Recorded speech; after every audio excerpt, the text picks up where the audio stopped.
See, everything's so calm. Everything works all the time. There's no problem. Come 4 o'clock. Come 10 to 4. Well, actually, all day we try everything, check everything. Everything's fine. Everything's great. And then 4 o'clock nears, and then the internet decides that it doesn't want to play. And I think I've got a dodgy connection on the Ethernet cable. So then I had to book in the Wi-Fi stuff. My son, I asked very nicely and not raised voice and no expletives to come off his internet. So I'll apologise to him later. But yeah, no, it's good to be here. Hello, everyone. First of all, apologies that Dave isn't here. He wanted to be here. He would have been here, but I just wouldn't let him on. I wanted it all to be about me. No, the real issue, the real problem we got is that we've got a very interesting guest today. And it's Festus Akinusoye, I think is the sort of pronunciation. We will check later on. Akinusoye. And Festus I've got to know him over the last sort of year, really. He's an absolutely top guy. And because he's a businessman, now he's a police crime commissioner, like a PCC candidate. And, but in order to get a little bit more, because I came to be quite friendly with him because of his interest in policing side of things, obviously the police and crime commissioner side of things. And it was just really lovely to see such positiveness and support, which we really do need. And of course, then he joined the Specials. And this is what his story is about. Because he's a conservative PCC, we just wanted to make sure it's absolutely we're not going to get any complaints or anything like that. So Dave, being a serving police officer, it's just probably best that he sits this one out. But he is watching, I am assured, and he'll have watched 4 o'clock go by, and then 1 minute past 4, and then 2 minutes past 4, and he's just saying, you see what happens when I'm not here? Because he has nudged me a couple of times. That has to be said. He's nudged me a couple of times. So welcome, everyone. Thank you for coming. And I wanted to show you, first of all, about just our YouTube channel. Okay, so it's called Frontline Chat, and it's a brand new channel, but we've put on all our previous interviews and things like that. And you can see this one here is the air ambulance one with Nigel Lang, which was really good. And we've had some brilliant guests. We have Mike Panic, of course, big producer, author, Twitterer. We've had dog handler Gareth Greaves with Hero. I can't say it.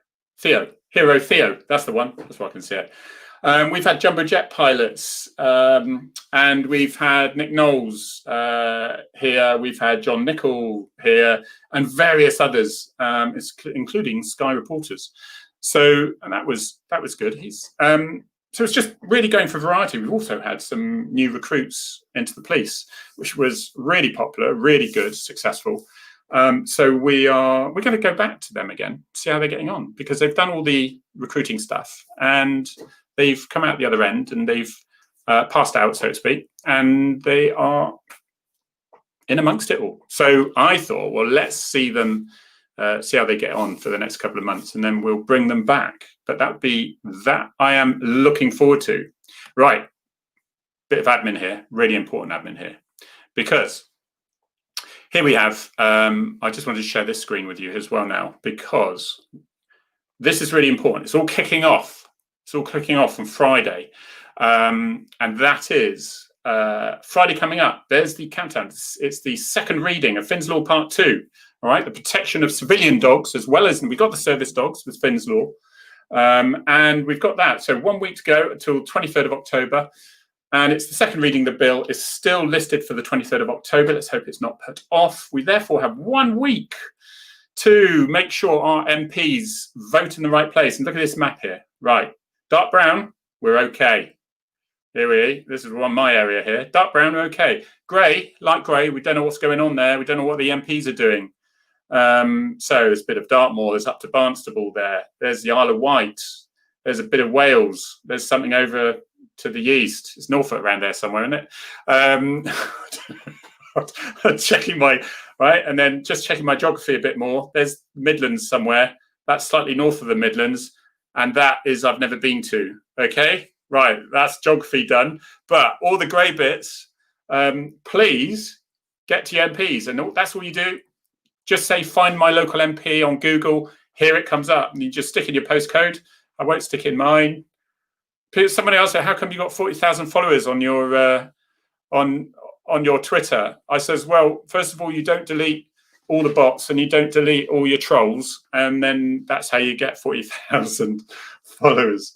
But then there's other things. So something that happened, I've been following this case for a little while now, and certain others in Ireland. So of course the police are Garda there.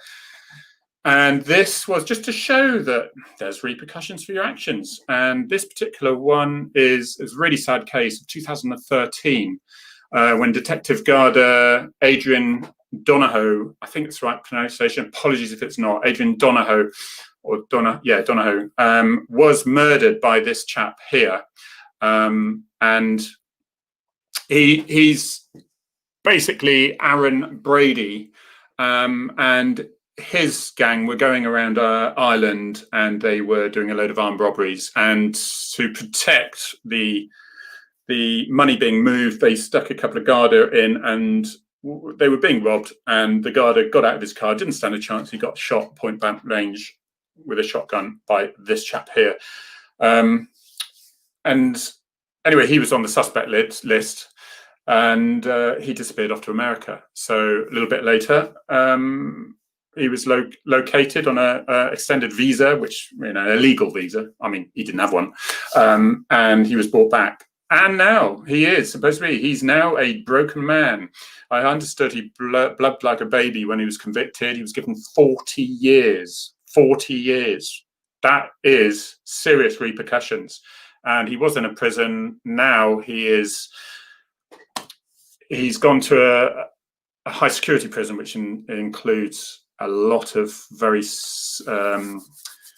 quite vicious criminals, IRA, murders, so on and so forth, like that. So, and he knows he's not welcome, because the IRA at that point didn't appreciate him causing a load of fuss around the border at that time. So yeah, so there we go. He's not happy, and it just shows things come out. And I think it was only £7,000 or something of what it was. Yeah, so it wasn't a lot of money. So there we go. Right. Apart from that, what I think I've claimed it. I think I've sort of covered everything at the moment. We're going to bring Festus on now, because it's 10 past. And Festus, I'm just going to bring you back on. I've already done your introduction as far as Police Crime Commissioner candidate. So he's a candidate, and we're going to find out a bit more. Festus, how are you? I'm still awake. What have you been up to this morning? Because I know otherwise I would have taken offense at that, because you'd say my introduction was long and boring. But I know there's a slightly different reason as well. Well, actually, I was going to just tell you off and maybe even start reading you the caution, given how much you committed an offense with my last name. I thought, you would have been better off doing the Alpha Kilo India November Bravo Uniform Sierra Oscar Yankee Echo bit, rather than just murdering my name like that. But I forgive you. I like to. Do you know what? I think it's because I'm called Tangy, and it's not that funny. So rude. It is hilarious. But because I'm called Tangy, and even worse, it's not even spelt like Tangy. It's Gye. And so I always like to sit in the dentist. You know, when we used to sit in dentists and stuff, and I'd they'd see them come out and they'd look at a form, and you could see them slightly panic in their minds because they didn't know how to pronounce it. And I just used to wait and see which one's the brave ones to give it a go. And they'd chicken out and use my first name if it was there. But, it's... yes, Harry... Tangy? Various... So tell me, put me out of my misery. What is your name? Akinusoye, exactly as you see it. Akinusoye. Yeah, but even I've had problems with Festus. Even that alone that's problematic, man. I mean, I've had Frosties. Yeah, I've had Fiesta. Fiesta. I've had Fiesta. I've had I get Fester a lot, as in Uncle in the Addams Family. Oh, God. I get Fester a lot. But the worst one though, do you want to hear is fetus? Oh my God. That is the worst. That's the worst that I've had. There is another one, but I won't. Yeah, that's more. I'm only thinking of this because my son, who's 21, I might add, stuck a plastic poo on the toilet roll. Oh. So I'm just thinking of another piece. I've had that, but it was not. It was without the C. Right. This like feces, but without the C. But actually, your name, when you say it, it's a very beautiful sound. Actually, it's a nice name, isn't it? Yeah, it's a cool name. I love that. I've had a few decades of practice, so. Well, now I just say when you master my name, you've learned a bit of Latin and a bit of Nigerian language as well. Boom, you become a polyglot. See, I don't know if I could. I'll probably just cope with one of those at a time, and then. I'm not as clever as you, Festus. You're an intelligent man. You're a very wise man, I've known, because I can tell, because I sort of got to know you on Twitter a bit, because I just loved your positive tweets. I mean, here's one latest one, right? Okay, here's the latest one. Let's have a look at this one. Okay, so but it's so sweet, this one, because it says, Fest, your thought of the day sort of thing. This picture from 8 years ago, causing me to reflect on how much children want to be like the older people around them and the kind of values we're passing on. A bit of us will always rub off. Let's make sure it's the best of us that gets passed on. You see, I like that. So 8 years ago, you're in the bracket now where you've probably realised that your son doesn't want to be like you at all, that you're totally untrendy, that you're just embarrassed. Is that just my family? That's probably just yours, I'm afraid. I'm perennially cool. Okay. So my kids are. No, I mean, it is true. I mean, I was fortunate that I had, he's passed away now, that's what I'm saying, had a dad who was very, very influential in my life, in terms of academics, in terms of work, in terms of values and family and all that stuff. So he was huge, in my life. And obviously my mom as well. So I had great parents. And so I had really, really good role models in the home to follow. And I knew, for example, in my home that education was never, ever something to negotiate on. It was never a discussion. You don't ever come home from school with a bad report. You don't, it's just a no-no. Let alone even getting in trouble with the police.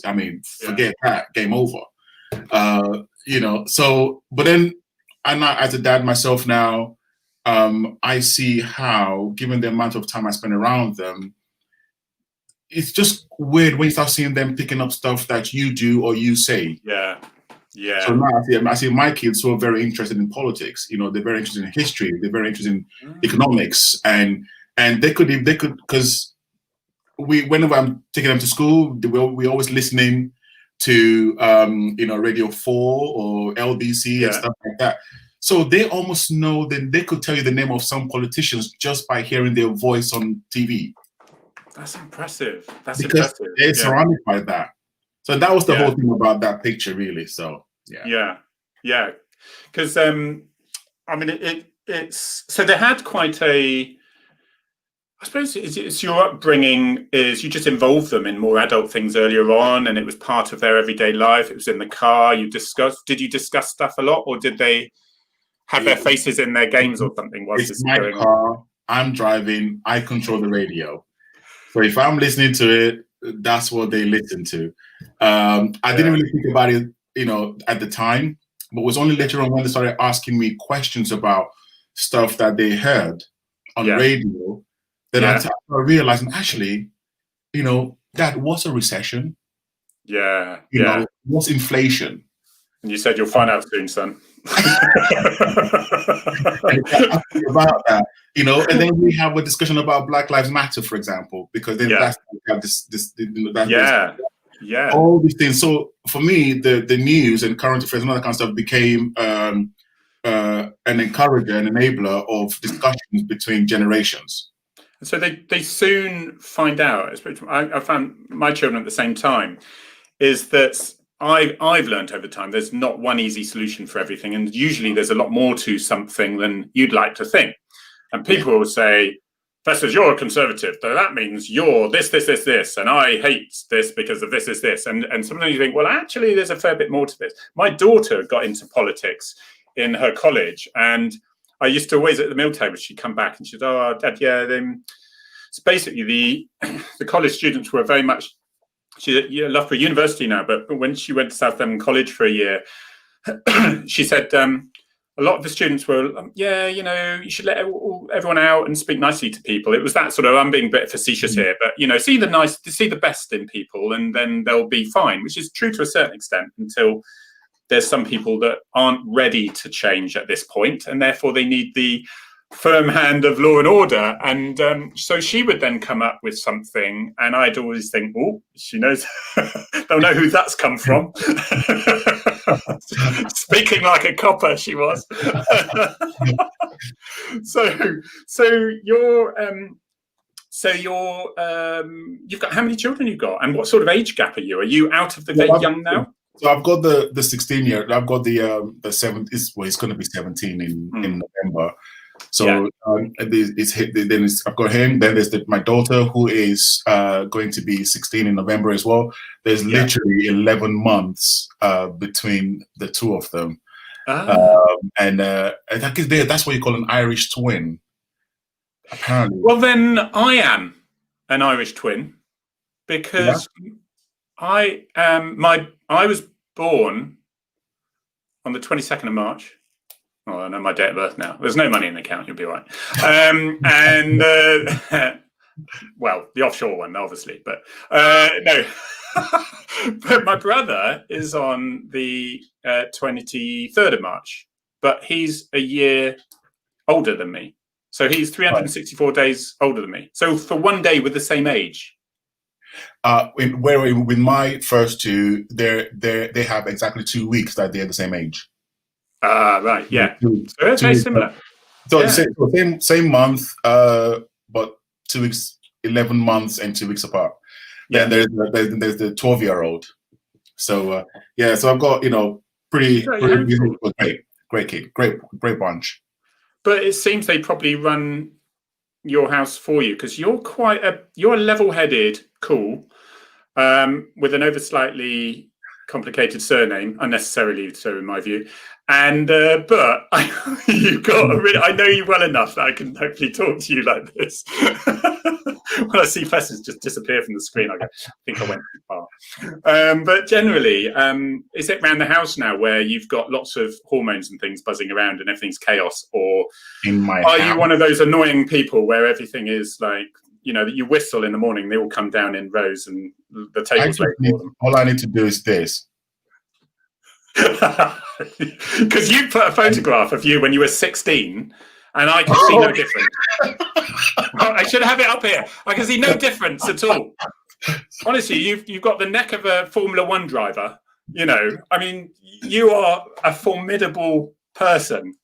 So what your young children must have thought. Or any future. I used to say to my daughter, I said, just let your, when I was in the police, I said, just let your potential boyfriends know that your dad does carry a gun and he's slightly mad. And it's just, okay. So this is it's really interesting stuff because, first of all, I have to ask you about this one. What is this all about? Okay, there's a story here. It looks like you're acting quite inappropriately at this stage. All right, you worried? Oh my god! It's that firm index finger there that is. Well, I had a bit of a run-in with Judge Dredd, and he messed with the wrong Festus that day. He messed with me. Literally, that baton bounced off my head and knocked him out. Yeah. So he knocked himself out. There's no other explanation. No, actually, this was when I stood for Parliament in 2015 in the West Ham constituency, and was I think that was around the Excel Exhibition Center, and they had this kind of exhibition with all these I think it's Comic Con, I think it's called. Yeah. Oh, really? Yeah, so they had a whole lot, all of them on there. I saw Judge Dredd, and he said, "Hey, you're a big guy. Come in here." So I went up to him, and we decided to pose for that picture. I reckon Tactical Support Group in London is probably taking notes on that uniform, to be honest. It's probably quite effective. I love that, mate.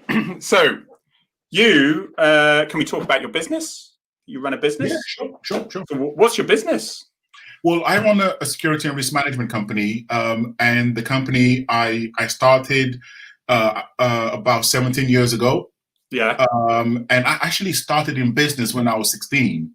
And it's a very interesting story here. It's quite funny. Well, I think it is anyway. I started working when I was about 15, 16 years old, doing interior decoration and construction for a guy who was a mentor for me at church. So, actually, at the Canary Wharf building, I worked on that site when it was being built, the HSBC building, the big one. I worked on that site when it was being built. So I thought during the summer I was going to earn some money and just start doing something. So I talked to my family if they knew anyone who needed some work doing in their house, so I can help them out. So there was this chap who wanted to get a toilet refitted. I knew how to do it. So I got to the house and I say, "Listen, mate, this is still quite okay. I can try to fix the toilet for you." So to cut a long story short, I actually broke the toilet beyond repair. Right. Okay. Which then meant that I had then refit the whole lot. And stuff that shouldn't have been broken, I ended up breaking it. I don't know. Right. Don't ask me why. I was just a well-intentioned 16-and-a-half-year-old. But thankfully the guy paid me. He showed mercy on me, and he paid me the full whack for stuff that I shouldn't have been paid for. So that was done. Then I started doing some interior decoration and stuff like that. So that was my first foray into business. But the one that I'm running now, I started when I was about 23, 24 years old. Yeah. And I do a lot of the risk assessment, security provision, counterterrorism, advising business cinemas, especially I work with cinemas mostly. And that's what I've been doing for all these years. Unbelievable. And do you have a few staff? I've got about 60 employees in my company. 60? Wow, employees. Good man. Yeah. So clearly you've got far too much time in your hands still. You're bringing up your family. Much. Huh? I don't sleep much. No, well, I see. Well, I don't know about that. You're almost falling asleep when you joined us. So, but that's because you've done the equivalent of a marathon going around your canvassing. It's the usual thing I see. When I talk to Dave, he does that. But so my wife, but she puts a tut in as well. So clearly you've got too much time in your hands. So you decided you needed something else to do instead. So when did you get into politics? And can I just say, everyone, it will be on Dave's Facebook next week and things. Again, because Dave's not on this time, we've just taken it off his Facebook. So apologies, but there are other routes we did. Can I just say something quickly about this? Yes. And I hope I don't get into trouble for saying this. I have problems about this issue of police and politics. Yeah. My thing is that if police officers can be trusted to, look after people's lives, if police officers can be trusted to carry, things that could potentially endanger someone's life or even take their lives, if police officers can be trusted with people's data and people's information, and they can be trusted, why can't they be allowed to have? Do you know what? I mean, is this something from like ancient times? I think it is. Time has moved on. I think you're right. You're right. I think it's tradition. It's a tradition where I was picked up many a time. People confuse it with you actually supporting something that is pro-police who happens to be Conservative or Labour when I was in the police. So you shouldn't be talking about that. I say, I don't even know myself who I'm voting for I'm one of those, loyalty goes both ways. So I sort of, when I'm changing my phone, I look at the best phone at the time. So I go from Apple to Samsung to something else pretty much every time. I hate to just, and my politics is like that, but it happens to be that I guess Conservatives tend to be more pro-policing, but then they kicked us in the balls last time with Theresa May, bless her heart. And I know that was part of that was David Cameron as well. But we've gone on again, and we did say we told you so, and things now are coming back. But I look at the whole field out there and say, right, what's best for me at this stage? But I don't even know yet. Yeah, and I just think this kind of gagging, discourse and opportunity to express views because you've got a uniform, so long as it is not disrespectful, I think it is, in my opinion, I think it is wrong. Because you're then forcing people to be speaking and expressing their views under the guise of some kind of anonymity, under kind of an alias and stuff like that, which then makes it even less accountable. So I think it's something that needs to be reviewed and looked at. But anyway, that's just I could go on. I think it's excellent. I think it's an excellent idea. I think we've moved on. I think it was the old days of when it was very deep Labour and deep Conservatives, and it was like, well, if you're Labour, I'm going to treat you unfairly because I don't like your politics, and so on. That clearly was what it was about, wasn't it? And I think that's not a good idea. But anyway, what was that? You were asking me something before I interviewed. Yeah. So sorry about when you decided to get into politics, and what actually got you at that point. Again, so I grew up. When I came to England from Nigeria at the age of 13, I think, I grew up in East London on an estate called the Keir Hardie estate in Canning Town. And anyone who knows the history, Keir Hardie, one of the founding fathers of the Labour Party, and there were some things that the man stood for that I actually agreed with. Yeah, it's going to happen, isn't it? Absolutely. It's just because I'm a conservative doesn't mean that I agree with everything the party does. Of course, it's a broad church. Politics is a broad church in almost any situation you look at.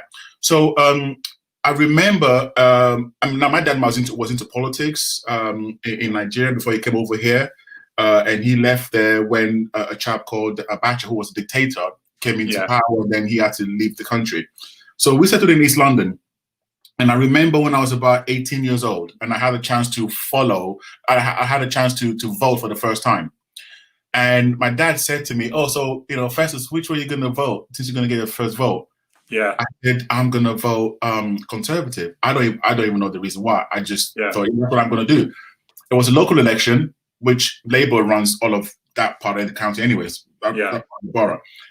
And my dad said, no, you're not. Black people don't vote Conservatives, and he said we're immigrants. We don't vote Tories. And I said, and of course, I love my dad. I don't want to ever disagree with him. And then I said, okay, Dad, I'll do what you say. So I went to the polling station, and I voted for the Christian Democrats, whatever they're called. Yeah. Instead, as a compromise. But from then on, I never discussed again with him. Anything to do with voting, but he always encouraged me to be involved in my community. He always encouraged me to be willing to take the lead if necessary. He always encouraged me to not be afraid to vocalize if I see something that is not quite as it should be. But also, and I think what I really, really appreciate now more than ever was his encouragement to me to always, if I see something good, always be willing to flag it up. That's the important bit, and that's what's missing so much. I do that in what I do. Yeah. It's such a powerful thing, and I think that's probably what we're lacking at the moment in the police. It's the criticism, and we know there's some good stuff, but that's not going to change anything by me saying it's great. But it actually works. We all like to know that we're doing a good job. If I was doing this frontline thing and everyone said, then that's fine. I think, well, where's it going wrong? And once you get a few saying, no, we enjoyed it, I'm going to do it next week, then we need that feedback, so we're in the right direction here. And I think lacking. Having spent so many 100 hours now, up until last week, onto this. Well, tell us about that, because I spoke to you on the phone a couple of times, long chats, and because both of us aren't shy about talking, but I tend to win over in the end. But you were very, very interested in the policing side. That's why you were going for the Police and Crime Commissioner, clearly, in Bedfordshire, isn't it? And you were really, I could really tell when I put the phone down, my God, he's genuinely very interested. He wants to improve things.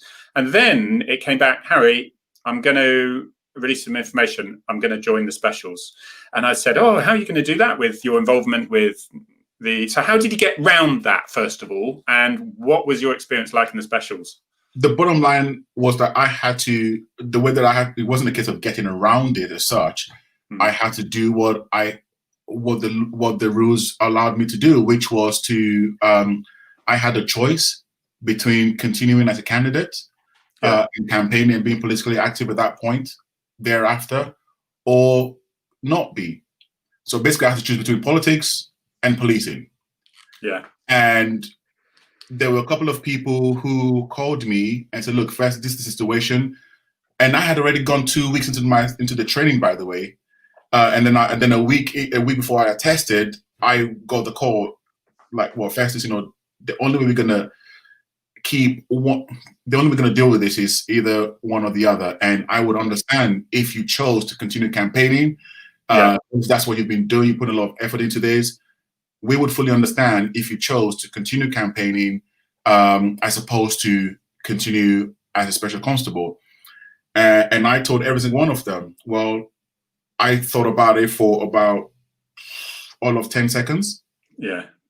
And I've decided I am going to step back from my own campaign and remove myself from the campaign, everything, so I can go and do this. And I would do I'll go through the training and I'll do about 100 hours.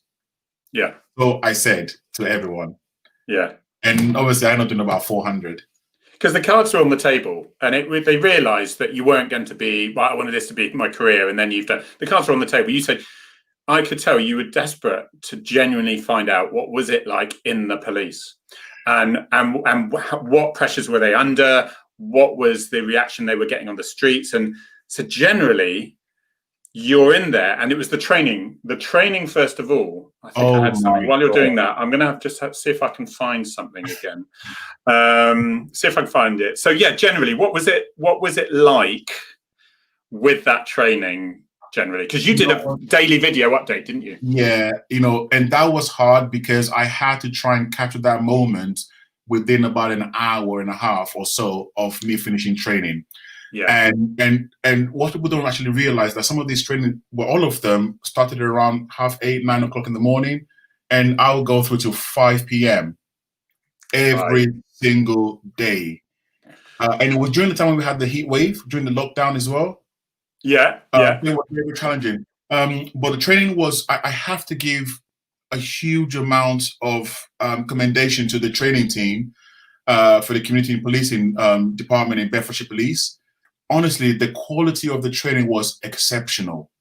You were very complimentary on that, and because it was 2 weeks full time, wasn't it? Full time, 2 weeks, 3 weeks full time. Yes, that was quite a struggle. In the 3 weeks, I think I did about 110 hours. Wow. Yeah. About 1,003 weeks. Yeah.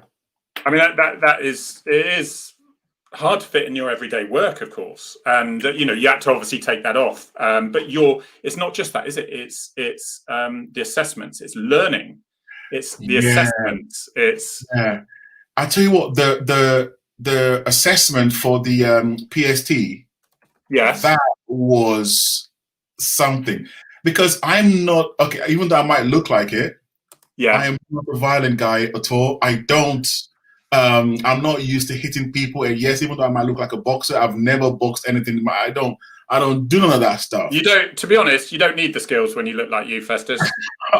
Well, maybe that's the reason why I've never, but pretty foreboding. Things then went from like here to here in like seconds during the PST assessment.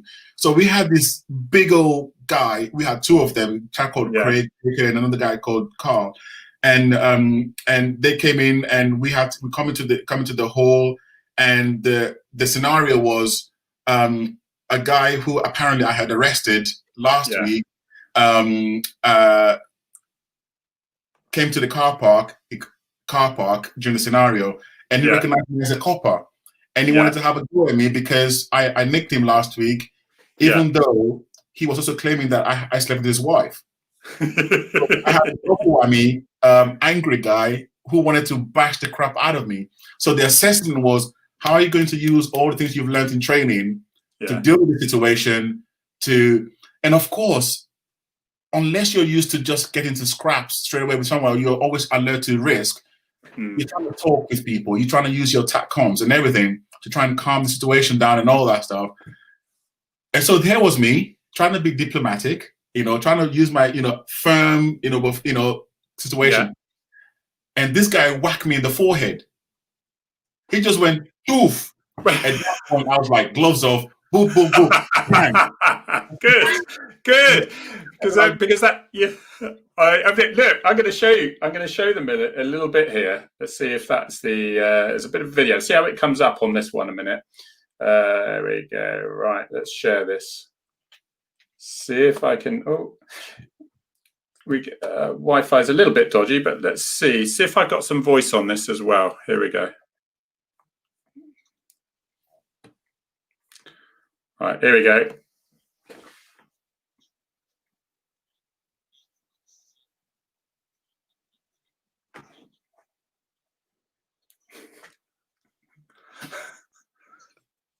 I love that bit.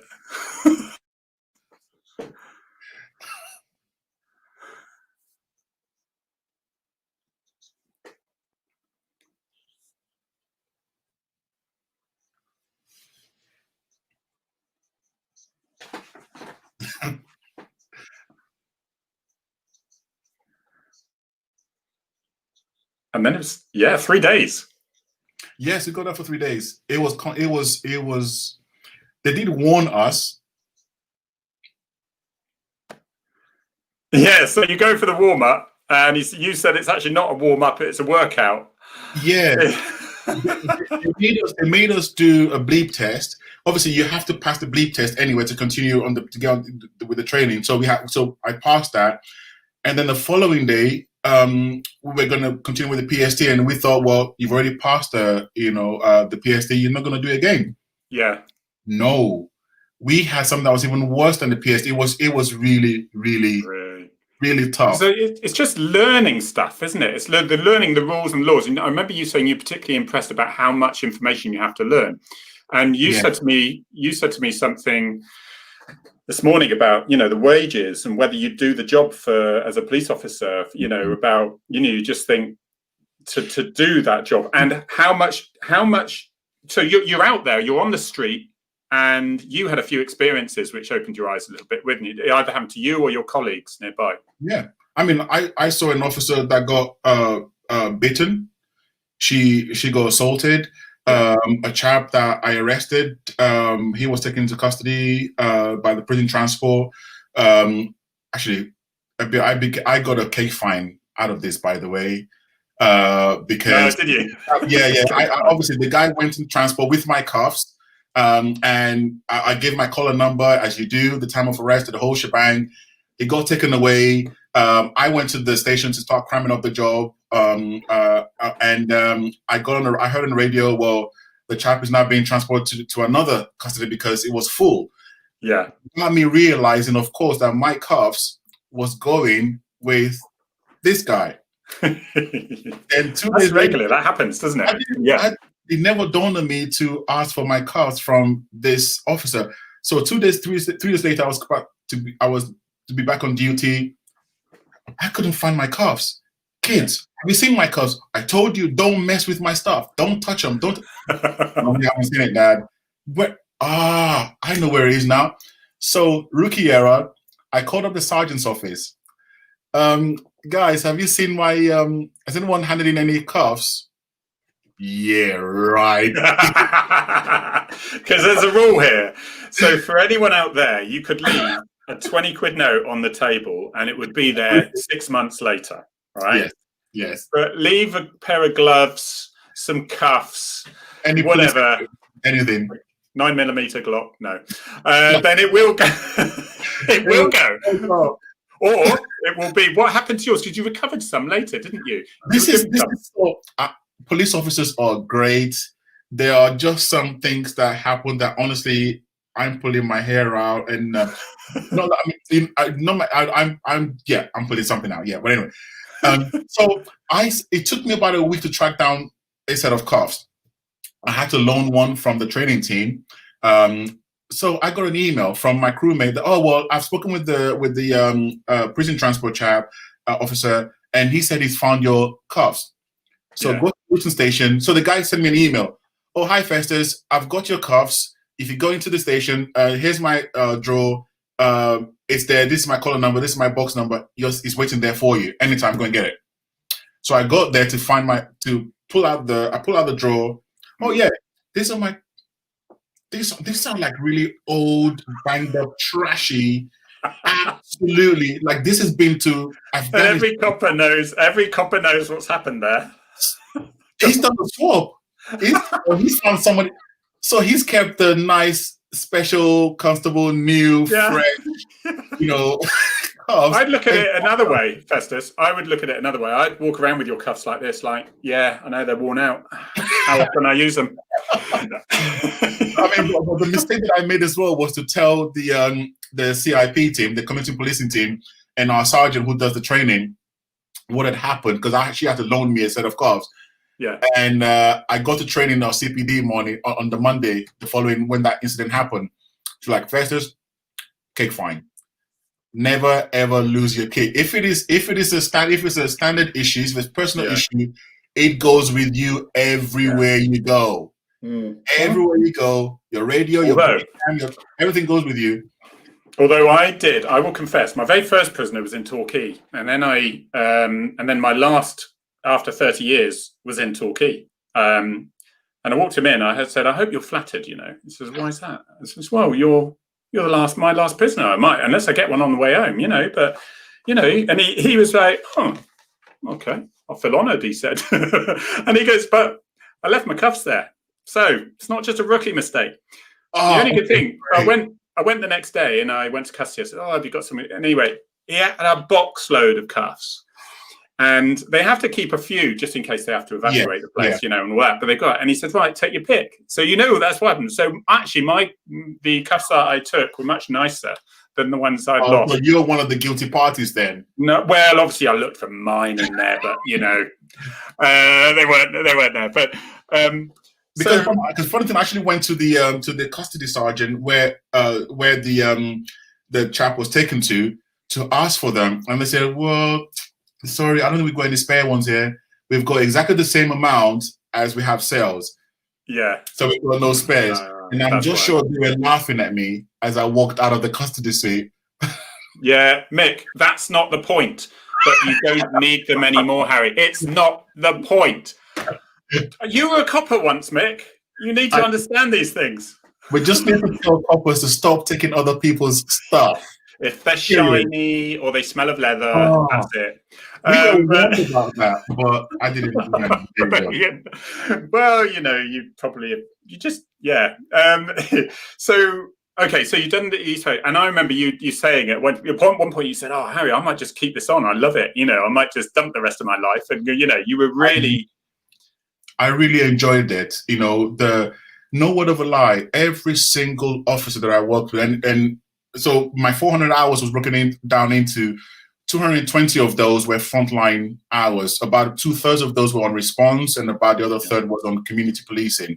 And every single officer that I work with, in all of those about 15 or whatever duties in the 11 weeks, every one of them, where I learned something from each one of them.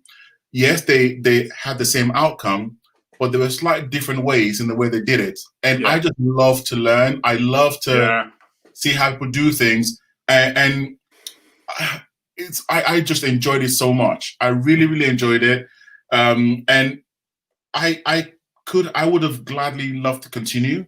Yeah, but the current rules do not allow me to do that, which I think that rule needs to be scrapped anyway, personally. But that's I mean, yeah. So, I mean, hopefully, and I know the officers will be there, is for you to go on a ride along once you're in to Bedfordshire and things like that, and keep on it. But you will have to. You'll be making arrests, and you'll be saying, you know, No, I won't be doing any citizen arrest because if I did win, I hope I did. If I did win, I would probably be having a ride along every fortnight.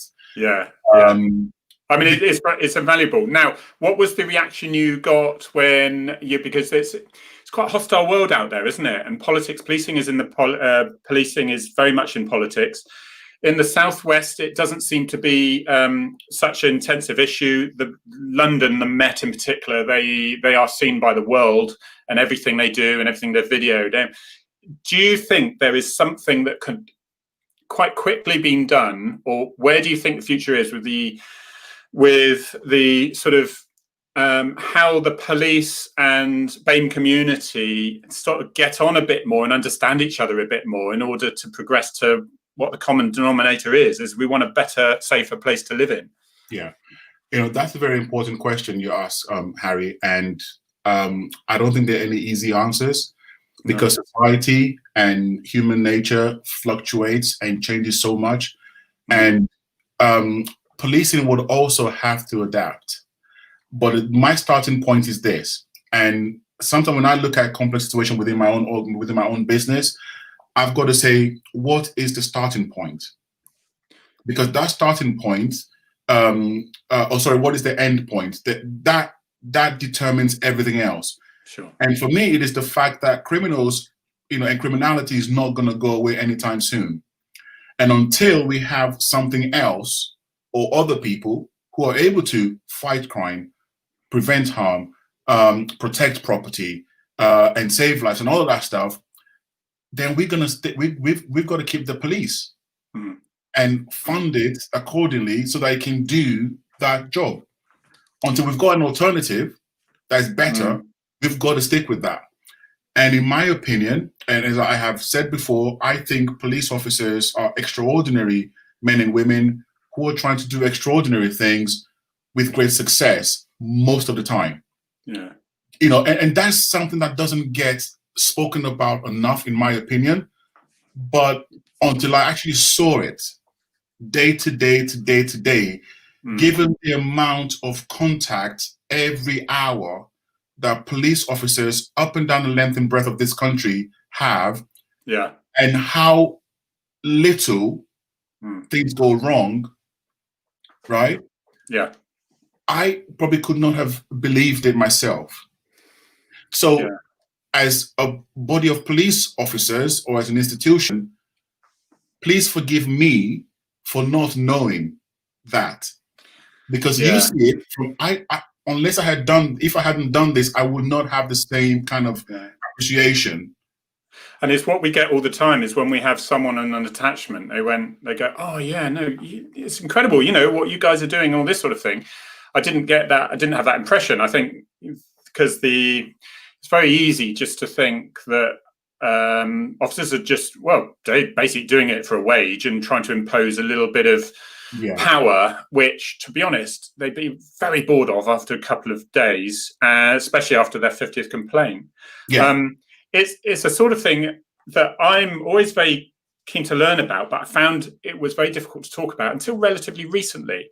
And I know somebody's put here, and I don't know how much you can say about this. Do you think that Black Lives Matter had a fantastic, I think we all agree, had a fantastic opportunity to really open the discussion up and things like that? Whether they are hijacked or the wrong people were involved with that in the first place and what their intentions were, I don't really know. But a lot of the details, the small print, was sort of hidden and only surfaced later, and it's caused, in my view, immense damage now. What's your view? I think the opportunity is still there. And, because I think there's a general will and desire in society for greater amount of fairness. I think there is a general societal change and acceptance that, look, there are certain groups, whether it's because of the skin color or the gender or the social background, that there is something in society that is not quite fair. And I think there's growing realization about that, even across the political spectrum as well. Yeah. So I don't think that's going to change. I think, however, there's also a growing tendency in society as well that, look, yes, we know there's a problem, but the way we're going to go about dealing with this is not by destroying monuments. It's not going to be by, destroying things. And that's not the way it should be done. Yeah. So even though it might have been hijacked by some people who had, other motives, I think the general goodwill is still there, irrespective of how some minority acted. So overall, personally, yes, of course, I want to see a greater degree of fairness. I'm lucky in many ways, Harry. Like I said, I came here as an immigrant from Nigeria. Okay, so I went to university, I got GCSEs, and I got a master's degree, and so I'm very lucky to be where I am now. But I could tell you some of the stuff that I saw growing up on a council estate, which some of which traumatized me. But there are still far too many people in this country, either because of where they were born, their gender, their name, that just will not get the opportunity just because they do not have the contact or the exposure. And do you think it's the geography as well, for example? Because I was saying, if I was third generation living 104 floors up with my parents working their backsides off, one's a cleaner, one's a care home assistant, feeling that they didn't get the opportunities. Now I think things are happening. I think, well, what would I do? And I think, well, if I was in that position, and if I see someone flashing their cash, I'd think and saying, hey, Harry, be one of us, mate. I'd be tempted. Yeah. But I think I'd be also thinking, okay, do I, especially because Festus, to quite frank, I don't think I wouldn't have qualified for university as I was anyway, where I was. And I was very fortunate where I was. So some people are still intimidated by that side of things, or interest lie elsewhere. And I would be thinking, I'd probably have joined the military maybe. That would be a really good way out, and learn a trade and, and to get out of that sort of the inner city, if you like, where you might feel trapped. Is there the issue there where people just don't know their way out of that? At the end of the day, what you know is all you know. Yeah. Right? Imagine if you're in an environment where mom and dad have never been to university. Maybe all they've ever done for work is, menial jobs, and there's nothing wrong with that. Different is as an example. No one in your family ever really went for an education or had a career in certain kind, and that's all you're surrounded by. And I think for some of us who are in professions in the country, it's a totally different world. To some of us, I mean, police officers every day go to some situations where you're thinking, how do people live like this? Why is this young man, what future is this young man going to have, given the kind of stuff he's surrounded by? And you walk away, and then, you're dealing with the social consequence of that environment. But the reality is that there are young men and women in this country growing up in environments where all they know is so foreign to you and me that we looking at them will be like, why would you live like that? So that is happening. And for me, there is a need to really take that seriously and to address that, because if we don't, police officers up and down the length and breadth of this country are dealing daily with the consequence of that social neglect. And until there is an honest discussion and between communities and the police, and not point scoring, which I sometimes feel it is. It's some people, to be honest, they in my view, they make a good wage from keeping on a particular path, which is not helping, and it's just making things worse. And I think that's why, Festus, I just think we need more people like you out there, mate, because do you think it was your upbringing, your parents, because they were quite disciplined, and I don't mean that in a strict way. They were quite disciplined. They were. So yeah. You know, I'm in my 40s now, and I still can't really talk back to my mom. She's not having it. You know, she's not having it. So do you think that's lacking a lot? Because generally across, I'm not just talking about minority groups, I'm talking about across the board. I think maybe it's just because of the way that I was raised. Yeah. I truly believe that the first place that, you know, children tend to learn and the foundation for life is set is usually in the home. Yeah. Yeah. Right. Now, not everyone is born into an environment where there's a stable home life for them. That is something that needs to be dealt with. But I do think it's vital that you have that foundation as a starting point. Now, what do we do when people don't have that? You know, that's another issue. But then that doesn't mean that everyone who has that good foundation goes on to have, a law-abiding life. No. And, you know, I mean, you know, we do know of people who had a fantastic upbringing, great, you know, wealthy family, and they're crackheads. Yeah. Yeah. They do exist. No, exactly. People said, what are you going to do when you leave the police? I said, oh, fraud, I think, really, because there don't seem to be too many people investigating it at the moment, this action fraud thing. Sorry. Don't do it, kids. You know, they'll get you. You'll be the one who's caught. So no, do it. But genuinely, mate, is there hope on the horizon? I think so. I think so as well. I think, you know. I absolutely believe so. And I think one of the reasons why I am hopeful is that I'm seeing a lot more engagement from the police community over the last couple of years. I wish some of them will not be as corporate and vociferous and that in terms of responding back to members of the public, but I also wish some of them will not be as corporate. But I can see policing becoming more and more open. Yeah. And that I think is a positive thing. I know there's some forces that are still very reluctant about that, about allowing officers to engage with the public, because people are very, very scared of, you know, what's gonna, you know, we wear the uniform and as a result. But I'm like, behind that uniform is a human being who's got emotions, who's got feelings, who's got a family, who is passionate about what they do, and who doesn't want to be told that they're racist. I mean, I was called a racist, by the way, just so you know. While I was in this, I got that as well. The guy got nicked though. Either way, but it was for something else. But I was called racist. So, but I'm hopeful about that. I'm hopeful that we are seeing more officers coming into policing. But what I am concerned about, though, Harry, is that with this level, like in any business, if the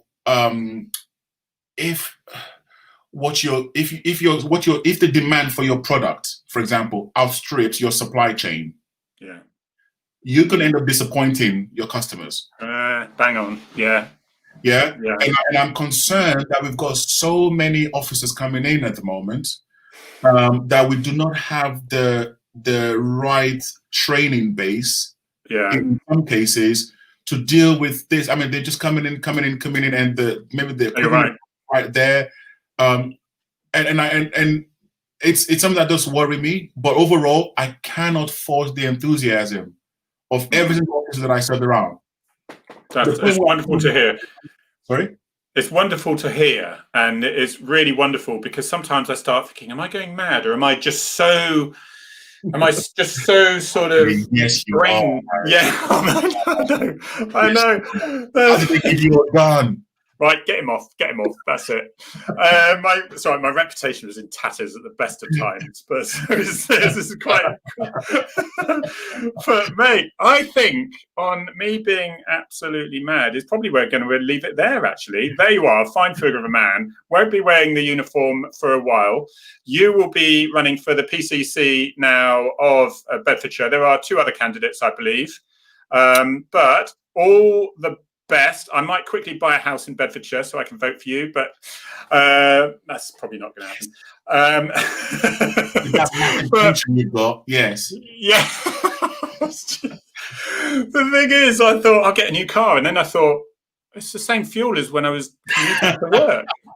I don't think I need one. I've sort of got like just writing. So, mate, I am so grateful for you coming. What a fascinating guest you've been, and I hope we stay in contact. I'm sure we will, and hopefully one day, hopefully we can share a beer or two, because that would be amazing.